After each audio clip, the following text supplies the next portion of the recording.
서울 강남의 밤은 언제나 분주했다. 화려한 불빛 아래 고급 외제차들이 줄지어 지나가고 거리는 바쁜 사람들로 가득했다. 그러나 그 모든 번잡함 속에서 한 남자는 창밖을 바라보며 깊은 숨을 내쉬고 있었다. 그의 이름은 한도준. 42살의 의과 의사이자 두 아이의 아버지. 병원의 보원장이기도 한 그는 세상 누구보다 성공한 삶을 사는 것처럼 보였다. 하지만 오늘 밤 그의 마음은 한없이 무거웠다. 도준은 손에 쥔 가족 사진을 바라보았다. 사진 속에는 밝게 웃고 있는 아내 서지연, 그리고 쌍둥이 아들 한지민과 한지훈이 있었다. 하지만 그 미소는 이제 과거의 것이 되었다. 지연은 2년 전 암으로 세상을 떠났고 그 후 도준의 삶은 송두리째 바뀌었다. 지연이 떠난 이후 도준은 더 이상 병원에서의 성공이 의미 없다는 것을 깨달았다. 쌍둥이들은 밤마다 악몽에 시달렸고 자신은 죄책감에 사로잡혀 매일을 겨우 버텼다. 그런 그에게 손을 내밀어준 사람은 바로 지현의 오랜 친구이자 가사 도우미였던 이수연이었다. 수연은 도준 가족의 집에 들어와 가사와 육아를 도우며 쌍둥이들의 정서적 회복에 큰 힘이 되어 주었다. 그녀는 말없이 조용히 아이들의 곁을 지켰고 도준 역시 그녀의 존재에 점점 의지하게 되었다. 어느 날 밤 도준은 아이들을 재운 후 수연에게 조심스레 물었다. 수연 씨, 언제까지 이렇게 지내실 생각인가요? 수연은 놀란 듯 눈을 동그랗게 떴다. 무슨 말씀이세요? 나는 당신에게 빚이 많아요. 지연이 떠난 후 당신이 없었다면 나는 아이들을 제대로 키울 수 없었을 거예요. 수연은 고개를 저으며 조용히 말했다. 전 단지 약속을 지키고 있는 것뿐이에요. 약속. 지연 언니가 돌아가기 전날 저에게 부탁했어요. 아이들을 지켜달라고. 그래서 여기에 있는 거예요. 도준은 말문이 막혔다. 그는 지연이 마지막 순간까지 모든 것을 준비해두었다는 사실에 다시 한번 놀랐다. 그럼 그 약속이 끝나면 떠날 건가요? 수련은 잠시 침묵하다가 창밖을 바라보며 조용히 말했다. 그건 아이들과 당신이 결정할 일이겠죠. 그 순간 도준의 마음 깊은 곳에서 무언가 움직였다. 그는 수련에게 말하지 않았지만 그녀가 단순한 도우미 이상의 존재가 되어버렸다는 것을 깨닫고 있었다. 며칠 후 뜻밖의 일이 발생했다. 도준의 전처 윤세라가 갑작스럽게 등장한 것이다. 세라는 도준과의 짧은 결혼 생활 끝에 이혼했고 지연과의 재혼 후 완전히 연락이 끊겼던 인물이었다. 그런데 그녀가 다시 나타나 아이들의 법적 후견인을 주장하기 시작했다. 그녀는 지현의 죽음 이후 아이들을 키울 자격이 자신에게 있다고 주장하며 소송을 제기했다. 도준은 황당하고 분노했다. 그녀는 아이들에게 정이 없었어요. 심지어 아이들이 그녀를 기억하지도 못해요. 그러나 세라는 것엔 태세로 변호사를 대동했고 언론까지 이용하며 의사 가정의 양육방임이라는 프레임을 만들기 시작했다. 도준은 서둘러 변호사 정우빈을 찾아갔다. 우빈은 냉정하고 치밀한 전략가로 유명한 가사 전문 변호사였다. 한 박사님, 이건 단순한 양육권 분쟁이 아닙니다. 상대는 여론까지 움직이려는 사람이에요. 우리가 뒤처지면 안 됩니다. 하지만 아이들을 법정에 세우고 싶지 않아요. 당연하죠. 다만 아이들의 심리 상태에 대한 전문가 보고서가 필요합니다. 혹시 지금 상담을 받고 있는 전문가가 있습니까? 도준은 고개를 끄덕였다. 오혜윤 박사입니다. 지연이 생전에 믿고 맡겼던 상담사예요. 좋습니다. 혜윤 박사의 보고서와 증언을 중심으로 전략을 짜겠습니다. 도준은 아이들에게 다시 상처를 줄 수도 있다는 두려움과 싸우며 동시에 수연에게 고개를 숙였다. 이 상황을 만든 건 나예요. 세라가 돌아올 줄 몰랐어요. 당신에게까지 짐을 지우게 돼서 미안해요. 그러자 수연은 차분히 말했다. 아이들은 제게 짐이 아니라 가족이에요. 지연 언니가 그랬듯 저도 그들을 지킬 거예요. 도준은 그 말을 듣고 처음으로 마음의 안정을 느꼈다. 하지만 사건은 점점 더 복잡해졌다. 세라는 언론 플레이뿐 아니라 도준의 과거 우울증과 장시간의 병원 근무를 이유로 양육 부적격이라는 주장을 펼쳤다. 더불어 수련이 불법 녹음을 통해 세라가 아이들을 학대하려는 정황을 확보한 사실도 법적 문제로 비화될 가능성이 있었다. 우비는 진지한 표정으로 말했다. 상황이 심각해지고 있습니다. 하지만 아직 희망은 있습니다. 세라 씨의 과거 병원 자원봉사 경력에서 이상 징후가 있었다는 증언들이 확보되고 있습니다. 누가요? 지현 씨의 친구이자 병원 동료였던 최수빈 씨입니다. 그녀가 중요한 증언자가 될 수 있어요. 정우빈은 마지막으로 덧붙였다. 이 싸움은 길고 고통스러울 겁니다. 하지만 진실을 밝혀야 아이들도, 당신도, 그리고 지현 씨도 안식을 얻을 수 있어요. 그날 밤, 도준은 쌍둥이들이 잠든 후 베란다에 서서 밤하늘을 바라보았다. 수련이 다가와 조용히 차 한 잔을 꺼냈다. 모든 게 괜찮아질 거예요. 아이들은 진실을 알고 있고 그건 무엇보다 강한 힘이 될 거예요. 도준은 고개를 끄덕였지만 마음속 불안은 여전히 가시지 않았다. 낭유권 전쟁의 서막은 이제 막 올랐고 그는 모든 것을 걸고 싸울 준비를 하고 있었다. 세라의 등장 이후 도준의 집안은 고려했던 일상에서 점점 멀어졌다. 기자들의 카메라 플래시가 담 너머로 번쩍였고 인터넷 커뮤니티에는 치모의 권리와 아이들의 복지를 두고 격렬한 논쟁이 이어졌다. 그 모든 소란 속에서도 아이들은 점점 더 위축되어 갔다. 지민은 말수가 줄었고 지우는 밤마다 악몽을 꾸며 수련의 폼을 찾아 울곤 했다. 수련은 그런 아이들을 폼에 안고 조용히 등을 쓰다듬으며 아이들이 진정될 때까지 노래를 불러주었다. 그런 모습에 도준은 무언의 감사와 죄책감을 동시에 느꼈다. 도준은 오해윤 박사를 찾아가 아이들의 상태를 확인했다. 혜윤은 긴 한숨과 함께 말을 꺼냈다. 두 아이 모두 심리적 불안정 상태입니다. 특히 지민은 외부 자극에 민감하게 반응하고 지우는 분리불안 증세가 뚜렷해요. 세라가 아이들에게 위협이 된다는 말씀이신가요? 확신할 수는 없지만 아이들이 세라 씨와의 만남 이후 급격히 불안해졌다는 건 분명합니다. 그에 대한 자료와 진술서를 준비해 드릴게요. 며칠 후 도준은 정우빈 변호사와 함께 최수빈을 만났다. 그녀는 지현의 절친이자 과거 세라와 병원에서 자원봉사자로 함께 활동한 인물이었다. 카페에 앉은 수빈은 단도직입적으로 말했다. 세라 씨는 평범한 사람이 아니에요. 그 당시에도 지현이를 질투했고 그걸 숨기지 않았어요. 지현이 결혼한다고 했을 때 세라는 분노에 가까운 반응을 보였죠. 혹시 어떤 구체적인 사례가 있을까요? 우빈이 물었다. 병원에서 자원봉사 중에 세라 씨는 환자에게 잘못된 약을 건넨 적도 있었고 지연이가 쓰던 필기구나 개인 물품을 몰래 가져가서 본인의 것으로 꾸미기도 했어요. 이상한 점은 그녀가 지연이를 따라 하려고 했다는 거예요. 말투, 옷 스타일, 머리 모양까지 누군가를 동경한다고 하기엔 너무 집착적이었어요. 도준은 그 이야기를 듣고 소름이 돋았다.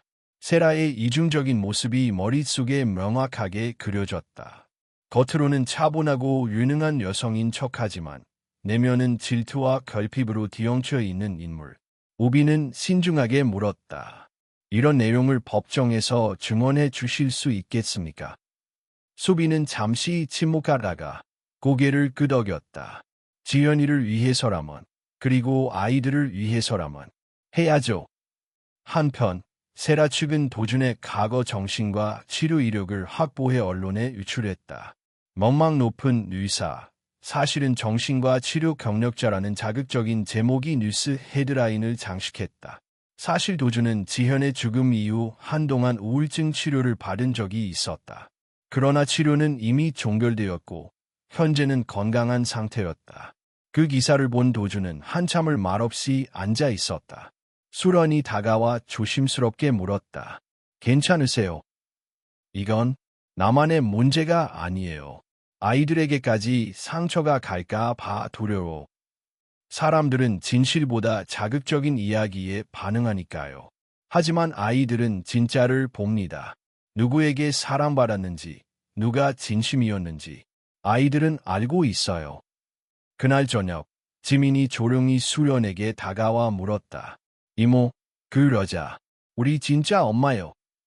수련은 한참 동안 아무 말도 하지 못했다. 그리고 조심스럽게 아이의 눈높이에 맞춰 앉아 말했다. 지민아, 엄마는 너희가 태어나기 전에 한 번 있었고, 지금은 하늘나라에 계셔. 그리고 지금 곁에 있는 사람들, 너를 사랑하고 지켜주는 사람들이 너의 가족이야. 지민은 고개를 끄덕이더니 수련의 품에 안겼다. 며칠 후 도주는 수련에게 중요한 이야기를 전했다. 곧 루시아가 루시아요. 진짜요. 수련의 얼굴에 당혹과 기쁨이 동시에 스쳤다. 루시아는 수련의 친딸이었다. 필리핀에서 태어나 수련이 한국으로 일하러 오면서 떨어져 지낸 세월이 10년. 수련은 늘 아이들 곁에서 헌신했지만 정작 자신의 딸에게는 죄책감을 가지고 있었다.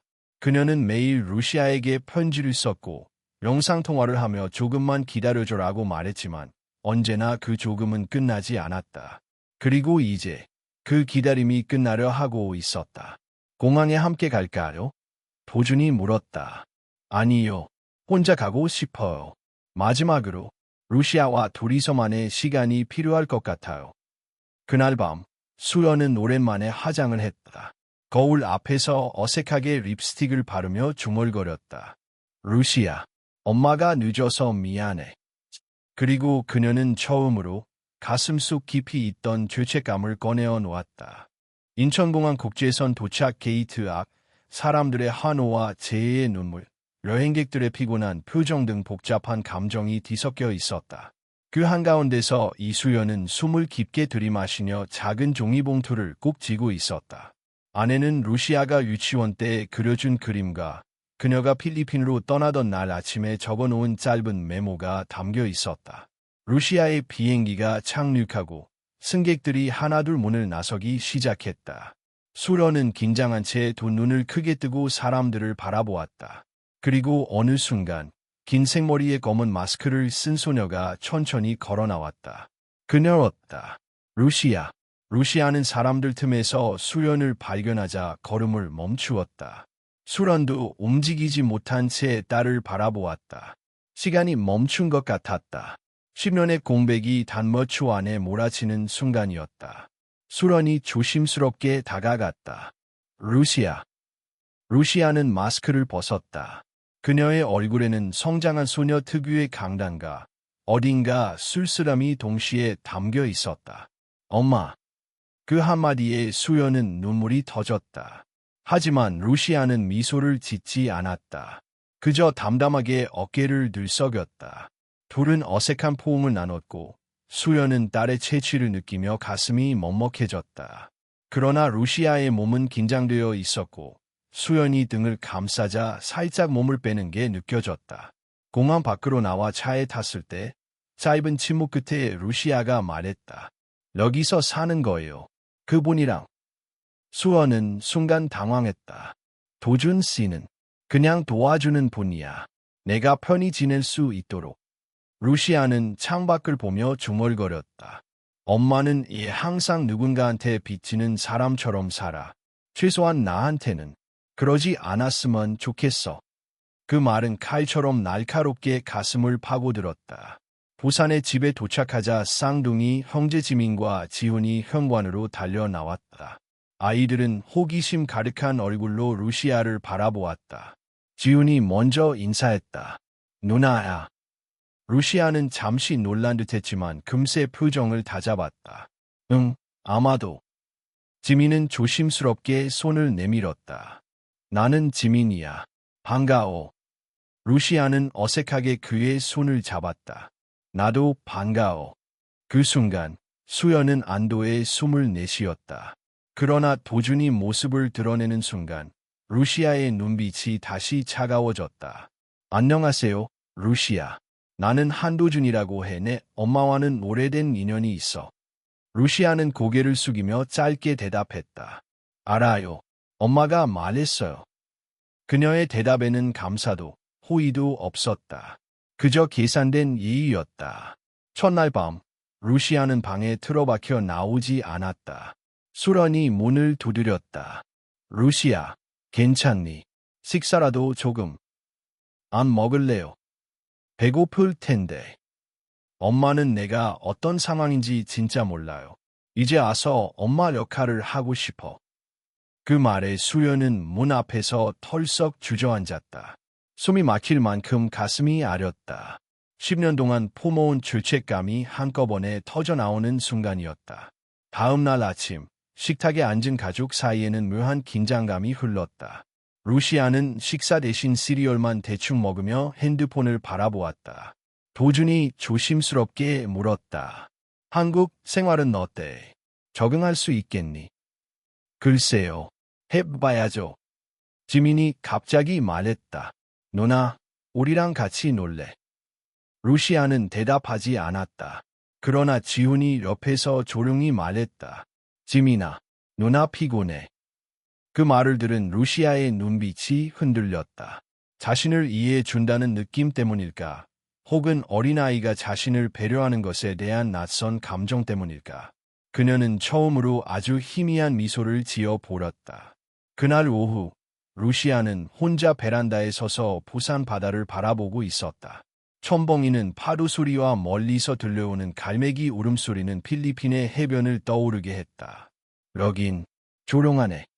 그녀가 중얼거리자 뒤에서 도준이 다가왔다. 필리핀이 그립지. 루시아가 돌아보았다. 당연하죠. 거기서 태어나고 자랐으니까요. 여기 오면 그냥 낯설고 애매하고 어떻게 살아야 할지 모르겠고. 도준은 그녀의 마음속 두려움을 그대로 느낄 수 있었다. 그런 감정은 당연해. 낯선 나라에서 새로운 사람들과 지내는 건 쉽지 않지. 하지만 너한테 시간을 줄게. 급하게 생각하지 않아도 괜찮아. 루시아는 의아한 듯 도준을 바라보았다. 왜 이렇게 잘해줘요? 엄마랑 특별한 사이예요. 도준은 잠시 침묵했다. 그건 내가 생각하는 그런 의미는 아니야. 최소한 아직은. 중요한 건 내 엄마가 너를 위해 얼마나 오랫동안 기다렸는지, 그리고 후회하고 있다는 걸 내가 알아줬으면 하는 마음뿐이야. 루시아의 눈가가 살짝 떨렸다. 후회, 너무 늦었어요. 그러나 그 말 뒤에 숨겨진 감정은 원망이 아니라 상처였다. 그 상처는 아직 덮이지 않은 채 그대로 나를 세우고 있었다. 그날 밤, 예상치 못한 일이 벌어졌다. 지훈이 악몽을 꾸며 울부짖기 시작한 것이다. 수련은 놀라 급히 지훈의 방으로 달려가려 했지만 이미 누군가가 지훈의 등을 토닥이고 있었다. 루시아 알았다. 그녀는 지훈을 자신의 무릎에 기댄 채 필리핀 민요를 조용히 불러주고 있었다. 지훈의 몸이 점점 풀어지고 눈물이 멎는 것이 보였다. 문 앞에서 그 장면을 본 수련은 눈을 떼지 못했다. 그녀는 처음으로 딸이 누군가를 안아주고 있는 모습을 보았다. 10년이라는 시간 동안 단 한 번도 그러지 못했던 순간을. 루시아는 지훈이 잠들자 천천히 이불을 덮어 주었다. 그리고 방을 나서다 수련과 눈이 마주쳤다. 수련은 낮게 속삭였다. 고마워, 루시아. 루시아는 감정을 숨기듯 고개를 돌렸다. 아이들은 순수해요. 그게 다예요. 그리고 그대로 자기 방으로 들어갔다. 그날 밤 도준은 수련에게 말했다. 루시아, 의외로 빠르게 마음을 열고 있는 것 같아요. 수련은 고개를 저었다. 아니에요. 그 아이는 쉽게 마음을 열 수 있는 아이가 아니에요. 저 때문에 너무 오래 상처를 받았어요. 도준은 수련의 떨리는 손을 바라보았다. 수련 씨, 지금 중요한 건 당신이 다시 시작하려는 용기예요. 아이들은 결국 진심을 알아요. 그러나 그 순간 현관 초인종이 울렸다. 도준은 불안한 예감의 문으로 향했다. 문을 열자 그 앞에는 뜻밖의 사람이 서 있었다. 오윤세를 알았다. 그녀는 예전의 차가운 표정이 아닌 어딘가 흐트러지고 지친 모습으로 도준을 바라보고 있었다. 도준 씨, 우리 얘기 좀 해요. 현관 앞에 선 오륜세라의 모습은 과거에 냉철하고 고상했던 그녀와는 달랐다. 어깨는 축 늘어져 있었고 화장은 지워진 채 눈가엔 짙은 다크서클이 자리 잡고 있었다. 도주는 그 모습을 몇 초간 바라보다 조용히 문을 열었다. 들어오세요. 세라는 머뭇거리다 조심스럽게 거실로 들어왔다. 그녀의 손에는 병원 진단서처럼 보이는 서류가 들려 있었다. 수련과 루시아는 아이들과 함께 방에 있었기에 거실에는 둘만 남았다. 무슨 일이에요? 도준이 차분히 물었다. 세라는 아무 말 없이 서류를 테이블 위에 내려놓았다. 도준이 그것을 펼쳐보았다. 병원 발행의 정신과 진단서였다. 우울증 및 불안장애라는 문구가 눈에 띄었다. 치료받고 있었어요. 사실 몇 달 전부터 다시 상태가 나빠졌어요. 그런데 지금에 와서 이런 걸. 세라는 웃음인지 울음인지 모를 미소를 지었다. 당신이 알아야 할 것 같았어요. 난 괜찮지 않았어요. 도준 씨, 아이들을 보면서 그저 되찾고 싶다는 감정에만 몰입했지. 그 아이들에게 정말 필요한 게 뭔지는 생각하지 못했어요. 도준은 조용히 고개를 숙였다. 세라는 이어서 말했다. 솔직히 말하면 나도 누군가의 엄마가 되고 싶었어요. 비록 내가 낳은 아이는 아니더라도 내 아이를 잃은 뒤로 마음속에 계속 텅 빈 구멍이 있었어요. 그제야 도준은 예전에 세라가 임신했다는 말을 떠올렸다. 너무 오래전 이야기였고 가족의 반대와 여러 문제들로 인해 조용히 끝나버린 일이었다. 지연이와 결혼한다고 했을 때 모든 걸 잃은 기분이었어요. 그 후로 어떻게 살아야 할지 몰랐죠. 잠시의 침묵. 그리고 세라가 고개를 들며 말했다. 그 아이들, 나보다 당신 곁에 그 여자에게 더 가까워 보이더군요. 처음엔 그게 너무 분해서 맹목적으로 싸우고 싶었어요. 그런데 루시아라는 아이를 보니 나만 불행한 게 아니란 걸 알았어요. 도준은 한숨을 내쉬었다. 세라 씨, 이젠 아이들 곁에 상처만 남기지 않기를 바랍니다. 당신의 진심이 어떤 것이라도 지금 가장 필요한 건 조용히 물러나는 용기일지도 몰라요. 세라는 고개를 끄덕이며 자리에서 일어났다. 나중에 그 애들에게 전해주세요. 누군가가 멀리서라도 그들을 사랑하고 있었다고. 그녀는 문을 열고 나갔다. 그러나 몇 시간 후 도준은 병원으로부터 긴급 전화를 받았다. 어린 세라가 교통사고로 응급실에 이송되었다는 소식이었다. 차 안에서 도준은 숨을 거칠게 몰아쉬었다. 머릿속에는 아까 그녀가 남긴 마지막 말이 맴돌았다. 멀리서라도 사랑하고 있었다고. 병원에 도착했을 때 세라는 중환자실로 이송된 상태였다. 다행히 생명에는 지장이 없었지만 머리를 크게 다쳐 며칠간 의식이 돌아오지 않을 수도 있다는 말에 도준은 무거운 마음을 감추지 못했다. 한편 집에서는 또 다른 사건이 벌어지고 있었다. 지민이 형지훈이 사라졌다고 울면서 방을 뛰쳐나온 것이다. 수련과 루시아가 당황해 집안 구석구석을 뒤졌지만 지훈은 어디에도 없었다. 그 순간 루시아가 현관 신발장 앞에서 작은 운동화를 발견했다. 혹시 병원? 그녀의 예감은 적중했다. 지훈은 세라가 입원해 있는 병원에 몰래 찾아가 있었다. 병원 로비 한쪽 벤치에 앉아있는 지훈은 혼자 걸어온 것이 믿기지 않을 만큼 차분해 보였다. 그의 손에는 조그만 곰인형이 들려 있었고 그 눈은 중환자실 입구를 멍하니 바라보고 있었다. 도준이 다가가자 지훈이 천천히 말했다. 그 아줌마, 여기 있죠? 응, 그런데 넌 어떻게 알고 왔니? 그냥 알고 싶었어요. 얘 우리를 그렇게 쳐다봤는지, 얘 무섭게 말했는지. 그래서 답을 찾았니? 지훈은 고개를 저으며 인형을 꼭 쥐었다. 몰라요. 근데 뭔가 외로워 보라요. 내가 악몽 꿨을 때처럼. 그 말에 도준은 말문이 막혔다. 그리고 느꼈다. 어른들이 판단하고 단죄하는 세상에서 아이들은 오히려 더 넓은 마음을 갖고 있을지도 모른다는 걸. 집으로 돌아온 지훈은 루시아에게 안겼다. 그녀는 그를 꼭 안아주며 혼자 다니면 안 돼, 언니 걱정했어. 라고 속삭였다.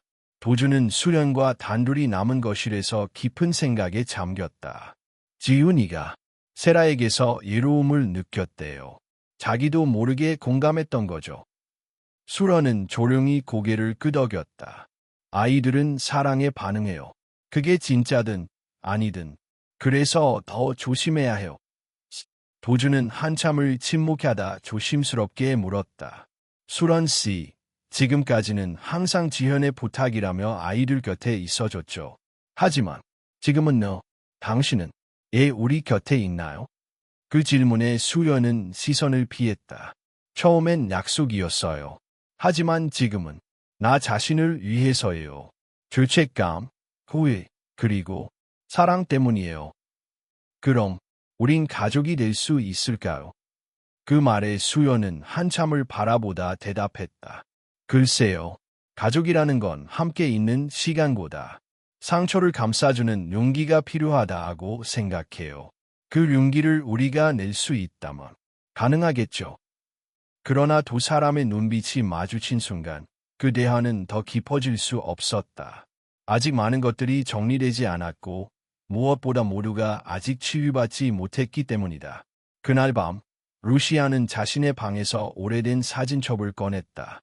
어린 시절 필리핀의 바닷가에서 엄마와 찍은 사진 한 장, 사진 속에 수련은 웃고 있었고 루시아는 그 미소를 다시 기억하려 했었다.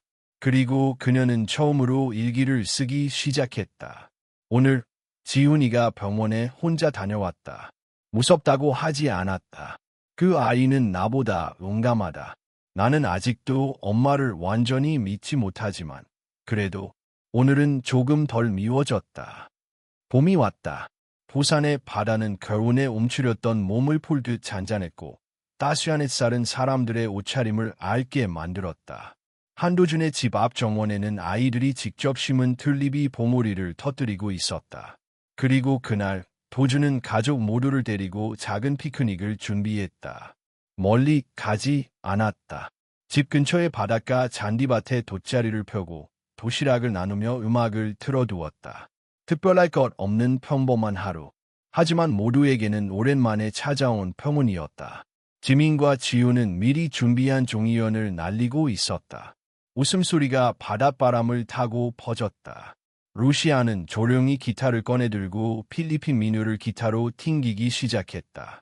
그녀의 음색은 아직 거칠고 어설펐지만 그 안에는 분명 따뜻한 온도가 담겨 있었다. 수런은 루시아 옆에 앉아 조용히 그녀를 바라보았다. 노래, 좋아졌네. 루시아는 고개를 돌리지 않고 말했다. 한국어 가사도 붙여봤어요. 애들이 따라 부르기 쉽도록. 그 말에 수연은 순간 말을 잇지 못했다. 10년 전 루시아가 처음 엄마 앞에서 노래를 불렀던 기억이 떠올랐다. 그리고 오늘 그 노래는 아이들의 놀이가 되어 있었다. 도주는 작은 폴라로이드 카메라로 모두의 모습을 찍고 있었다. 순간순간을 남기려는 듯 셔터를 연신 눌렀다. 수연은 그런 그를 바라보며 웃었다. 이제는 사진 찍는 것도 익숙해졌네요. 기억을 남겨두는 것도 중요하더라고. 사람은 있는 동물이니까. 하지만 어떤 건 영원히 안 잊히잖아요. 그 말에 도주는 고개를 끄덕였다. 맞아요. 그래서 기억할 가치가 있는 사람들과 남은 기억을 함께 쌓고 싶어요. 잠시 후 지민이 종이와 크레파스를 들고 와서 모두에게 말했다. 우리 가족 그림 그릴래요. 돗자리 위에 종이가 펼쳐졌고 아이들은 각자의 방식으로 사람들을 그려나가기 시작했다. 지우는 커다란 집을 그렸고 루시아는 그 집 앞에 모두가 손을 잡고 있는 모습을 그렸다. 그리고 맨 오른쪽 해가 뜨는 구석에 조그맣게 그려진 사람이 있었다. 이건 누구야? 도준이 물었다. 지민이 대답했다. 하늘나라 엄마야. 항상 우리 보고 있다고 했잖아. 그 말을 들은 모두가 조용해졌다. 수런의 눈가에 눈물이 맺혔다. 그리고 그림을 조심스럽게 들어 올려 가슴에 안았다. 우리 가족, 정말 멋지다. 해가 지기 시작하면서 도주는 아이들을 데리고 천천히 집으로 걸어갔다. 손에 들린 사진기 안에는 수십 장의 미소가 담겨 있었다. 그는 조용히 수련에게 말했다. 가족이란 선택의 연속이라는 걸 이제야 조금 알 것 같아요. 수련은 그 말을 곱씹듯이 중얼거렸다. 피보다, 시간보다 마음이 중요하단 걸. 나도 이제 알 것 같아요. 그날 밤, 모두가 잠든 후 루시아는 혼자 책상 앞에 앉아 필리핀으로 보낼 편지를 쓰고 있었다. 그리고 마지막 문장을 이렇게 적었다. 이젠 엄마를 조금 이해하게 되었어요. 완전히는 아니지만 그럴 수 있을 것 같아요. 한편 오륜세라는 병원에서 의식을 회복했다. 다행히 큰 후유증 없이 회복 중이었다. 그러나 그녀는 병문 안을 거절했다. 도준이 마지막으로 병실 문을 두드렸을 때 그녀는 짧게 말했다. 아이들에게 나를 있었던 사람으로만 기억하게 해줘요. 미움도 원망도 필요 없어요. 그냥 잘 살게 해줘요. 그 후로 세라는 모습을 드러내지 않았다. 그녀가 어디로 갔는지, 어떤 삶을 살아가고 있는지 아무도 알 수 없었다. 그러나 도준은 언젠가 아이들이 원한다면 그녀에 대해 솔직하게 말해줄 준비를 하고 있었다. 며칠 후, 루시아는 도준에게 다가와 조용히 물었다. 저희, 가족이요? 도준은 미소 지으며 대답했다.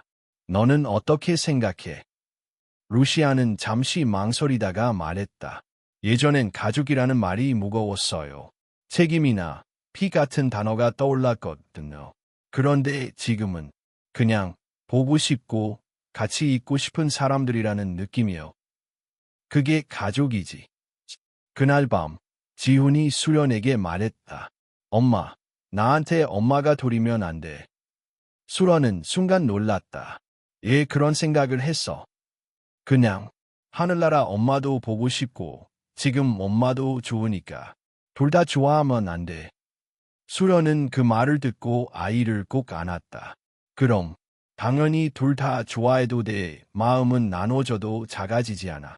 지민이 옆에서 말했다. 그럼 루시아 누나는 누나고 엄마한테는 딸이니까 우리랑 가족 맞지? 도준이 고개를 끄덕였다. 그럼 우리 모두 가족이야. 마지막으로 찍힌 가족 사진에는 서로 다른 얼굴, 다른 출신, 다른 상처를 가진 사람들이 한자리에 모여 있었다. 완벽하지 않지만 진심으로 연결된 사람들. 그것이 이들의 가족이었다.